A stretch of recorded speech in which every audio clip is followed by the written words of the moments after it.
Show, vamos lá então falar sobre mais um assunto interessante que está no momento, que é sobre o craft, o K-Raft, o craft, tanto faz o jeito que você quiser falar, mas a gente vai ver como é que faz um cluster desse cara aí do craft, né?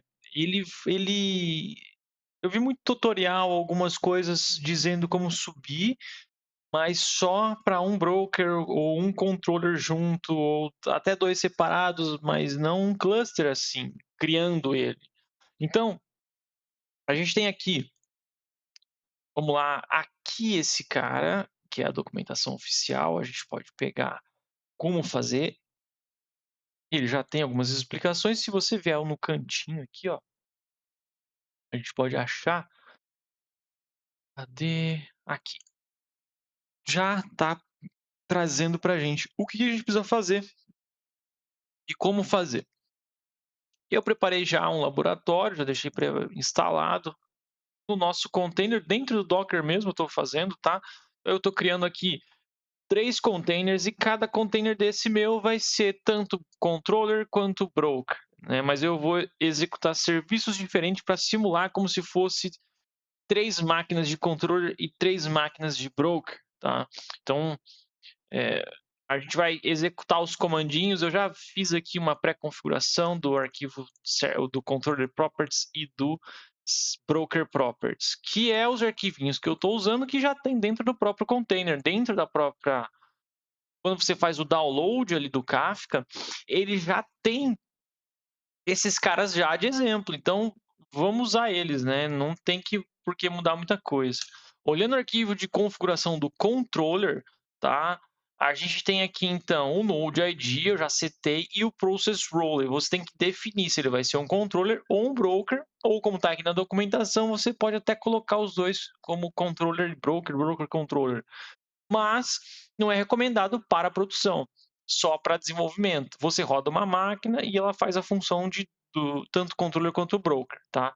Aqui no nosso caso, eu vou querer, então, esse cara vai ser o controller, o arquivo server.properties, tá? Ou o controller properties que a gente está usando aqui, ele é muito parecido, vai ter que mudar algumas coisas, sim. Então, a primeira delas é esse cara, a segunda é o Node ID, não é mais Broker ID, antes era Broker ID, tá? Agora é Node ID. Outra coisa é o Quorum Bootstrap Server. Antes, nas outras versões, você tinha esse aqui, ó, Controller Quorum Voters, de votar, os que votam. Você tem aqui ó, a configuração. Então, basicamente você mapeava, né, ID, host e port. Mas agora você tem, que era a versão estática essa, né? Só que agora você tem duas formas de fazer. A antiga, que é essa estática, que é do controller, Quorum Voters, e tem a Bootstrap Server, a Controller Quorum Bootstrap Server, que basicamente vai funcionar exatamente como o Bootstrap Server do Kafka funciona. Então, quando um cliente do Kafka, um producer e um consumer, bate lá na porta do Kafka para saber começar a produzir ou consumir, o Kafka devolve, olha, você vai usar esse endereço aqui com esse e aqui está o endereço onde estão as partições e qual broker, sabe? Ele já devolve automaticamente esse tipo de informação. E a ideia é mais ou menos essa. Ele já vai devolver para você aonde estão todos os controllers, quem são todos os controllers, né? Não necessariamente eu tenho que configurar todos os controllers aqui nesse quórum. É recomendado você configurar, quanto mais, melhor. Se puder configurar todos aqui, é melhor, porque daí se um desses que estão configurados aqui cair, ele consegue buscar no próximo, porque não tem como ele saber se cair. No caso do teste, a gente vai deixar só para a máquina local, que para ficar mais fácil, tá? É só por isso. Aí esse cara aqui, ó, também é um cara importante, né? No Kafka a gente também usa essa configuração aqui, tanto do listener como advertiser listener.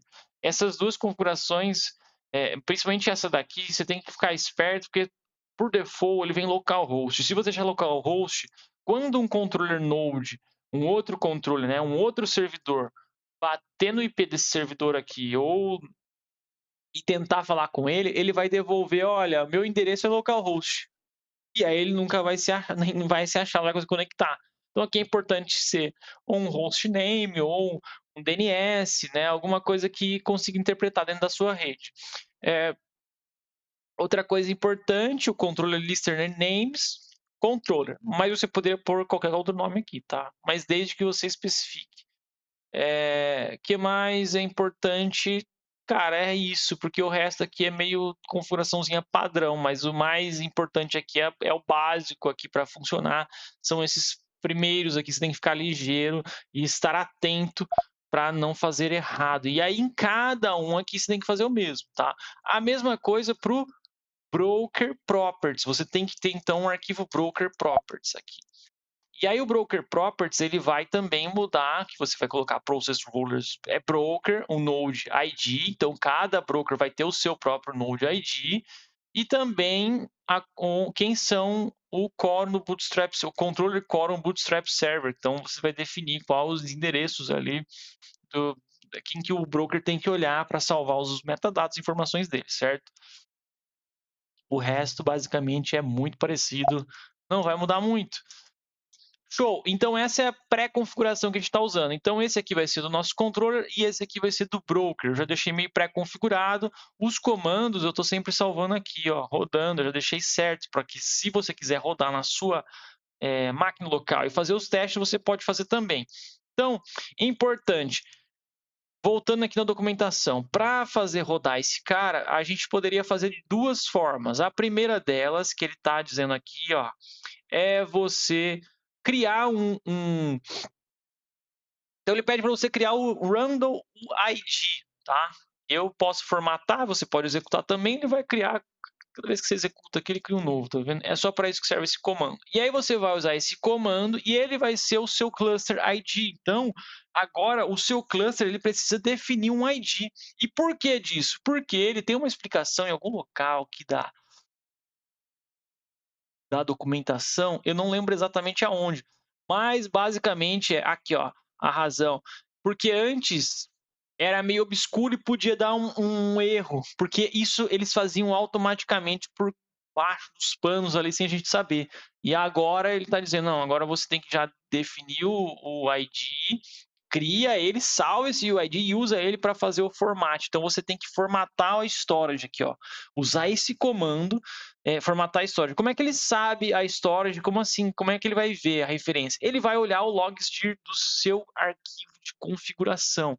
Então, quando você usa o comando e passa, né, o seu controller properties, você tem lá o logsdir.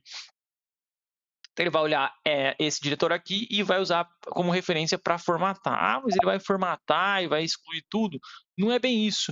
O que ele vai fazer nada mais do que criar alguns arquivinhos lá dentro, né? As informações de metadados, a gente já vai ver já.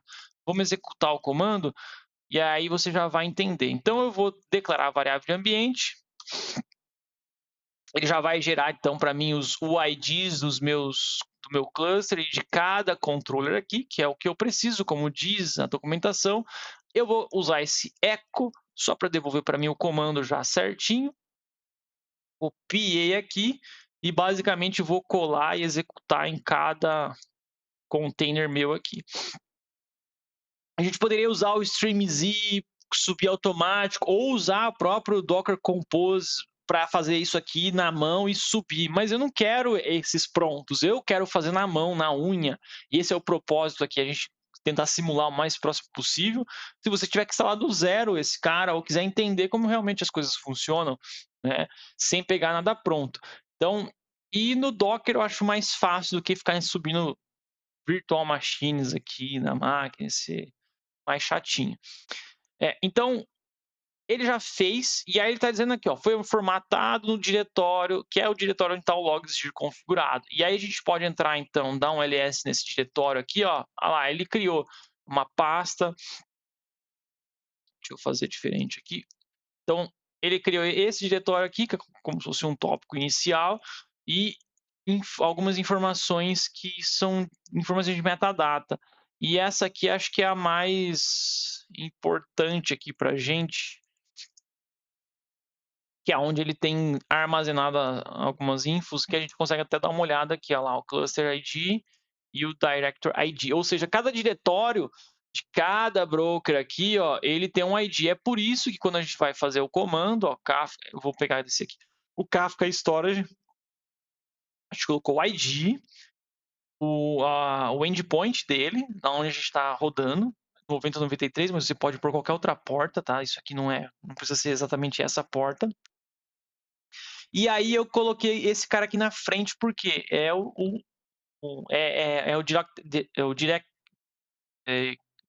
Director ID de cada broker, tá? E aí ele vai colocar essa informaçãozinha aqui, tá vendo? Show? É isso, basicamente o comando vai fazer isso pra gente, formatou. E agora, ele formatado, a gente consegue subir então, porque eu preciso fazer isso primeiro em cada broker, usando o mesmo cluster ID para todos, tá? Então todos fazem parte do mesmo cluster, então ele tem que usar o mesmo cluster ID. E aí a gente vai rodar o comandinho para iniciar então os controllers. E aí eu posso usar esse cara, que é um cara recente, Metadata Quorum SH, que ele vai, então, basicamente conectar e vai ver o status, como as coisas estão rodando aqui, funcionando. Vamos lá? Ah lá, ele já está funcionando, ele já mostra o Cluster ID, quem é o líder, certo? E quem é os que podem votar atualmente, quem está no cluster, né? Então ele tem o ID, o Director ID, o endpoint dele já está mostrando aqui, tá vendo? Então o Advertising Listener, ele cai aqui, ó, nessa configuração. Se tivesse localhost, ia dar ruim, ele ia começar a estourar um monte de erro. E aí então ele mostra quem são todos os caras que faz parte do nosso cluster. Aqui você vai ver que na hora que a gente subir o broker, ele vai aparecer nesse outro carinha aqui. A gente já vai fazer isso. Para fazer o broker do Kafka, basicamente é um comando muito parecido, mas a diferença que eu vou formatar então o Kafka Storage, vou definir o arquivo properties do Kafka, né, broker properties, e eu tenho que pôr no initial controller, que não vai iniciar, né, não é um controle inicial. Então, vamos lá, formatei aqui. Show. Fiz a formatação deles, ele já também fez a mesma coisa. Se a gente olhar lá, tá vendo que ele criou um bootstrap checkpoint e um metadata properties, que é isso que ele precisa de referência para iniciar. Eu já posso subir então o meu Kafka. Subir aqui, subir aqui e subir aqui. E aí a gente vai fazer o describe de novo. Pá. Olha lá, agora a gente já tem aqui então os nossos brokers. Broker 1, ID 3, ID 2. Estão todos eles aqui, ó. Já está funcionando o nosso cara. A gente pode testar então um comandinho muito simples. Vamos criar um tópico. Olha lá, tópico criado. A gente pode fazer um describe no tópico, ver as informações ali desse tópico, que tem de interessante para a gente, arquivos, configuração. A gente pode até usar esse cara também para produzir uma mensagem só para a gente ver produzindo. Então, está funcionando o cluster. Basicamente é assim que funciona, tá? É uma coisa que eu que você pode dar uma olhada é a documentação. Cara, ela é um pouco confusa. Eu confesso que eu achei um pouco confusa, sim. Na hora que eu fui fazer esse laboratório, né, eu tive que fazer algumas vezes e entender, olhar, bem ler, para entender como que cada detalhe funciona. Ele diz que ainda não é possível se você estiver usando o controller Quorum Voters, porque você é a versão estática, né, que você poderia começar, é uma versão diferente do que a gente está usando, que a gente configurou antes da esse Bootstrap, o Quorum Bootstrap, ele só veio agora acho que na 3.9, se eu não me engano. Antes disso, era essa daqui que o pessoal usava, e então já deve ter cluster usando. Ele disse que não dá para migrar, tá? Se eu não me engano, eu olhei aqui que não dá para migrar, mas você pode iniciar o processo de formatação de uma forma que depois você pode mudar. E ele até diz aqui que você pode verificar com este comando aqui, ó, o Kafka Feature Scribe. Então você consegue rodar esse cara. E aí ele diz aqui que se for acho que igual a 1, se é 1 ou absent, e você está usando o estático quorum. Se é um ou mais, você está usando o dinâmico. Então, no nosso caso, pá, é, acho que a gente está usando um quorum, então, certo? Então, basicamente é isso. É assim que funciona esse cara aqui. A gente precisa, então, formatar, estar atento a esses detalhezinhos, né, que a gente tem aqui de opção. Você pode, então, se você quiser habilitar essas informações aqui, ó, ele coloca aqui, ó, Feature Craft Version 1, você pode definir isso, né? Olha lá, a versão aqui, ó, dinâmico é 5. Ah, então é isso, ó, é metadata version. Qual que é a diferença do estático pro... Ah, tá. Se ele não tem nada de craft version, ele é estático. Se ele tem alguma coisa, é porque ele é dinâmico. É isso. Então, você tem também a opção de iniciar, que é até falar na documentação, que é uma forma recomendada, é o controller sozinho, né? Então você faz um controller solitário, aqui o standalone controller, ah lá, você faz depois adiciona dinamicamente os outros, tanto brokers quanto controllers. Por quê? Se você tem esse cluster e quer subir, adicionar um controller novo, você vai ter que usar esse aqui, ó, novos, adicionar um novo controle para um quórum já existente, né? Então você vai precisar então ir adicionando um por um aqui, tá vendo? Ou remover também o controle. Você também pode usar essa informação de remover e usa o ID e o Director ID. Ele tem também as opções de debug para ajudar, igual a gente estava fazendo aqui o status, para entender quem é o status, dar um dump no log. Enfim, são algumas informações, ó, metadata shell, que são coisas que talvez o seu troubleshoot no dia a dia, provavelmente você vai ter que usar, né, para entender o que está acontecendo. O próximo vídeo que a gente vai falar é sobre o Zookeeper Migration. Talvez muita gente já fez, você já sabe como fazer, ou talvez você está esperando ali. Então, espera mais um pouquinho. Então, quem sabe a gente faz junto. Vou trazer um vídeo. O próximo vídeo que eu quero trazer no próxima talvez no próximo mês só, vai ser sobre como migrar do Zookeeper para o Craft. Então, tenho o meu broker Kafka com o Zookeeper funcionando e a gente quer migrar para esse novo modelo aqui. Ele tem todo um tutorialzinho como funciona. E lembrando, tá, que agora, se você olhar, já está na 4.0. A 4.0, ela já não tem mais, se você fizer download aqui, os binários, as opções de migração do Zookeeper para o Craft. Então, só na versão 3.9 que você consegue fazer a migração. Então, se você quiser ir para a versão 4.0, você precisa primeiro migrar para depois atualizar. Beleza? Então, esse é o canal Espetinho de Kafka. A gente tenta sempre trazer aqui o mais próximo de um ambiente produtivo. E é isso, valeu, até mais.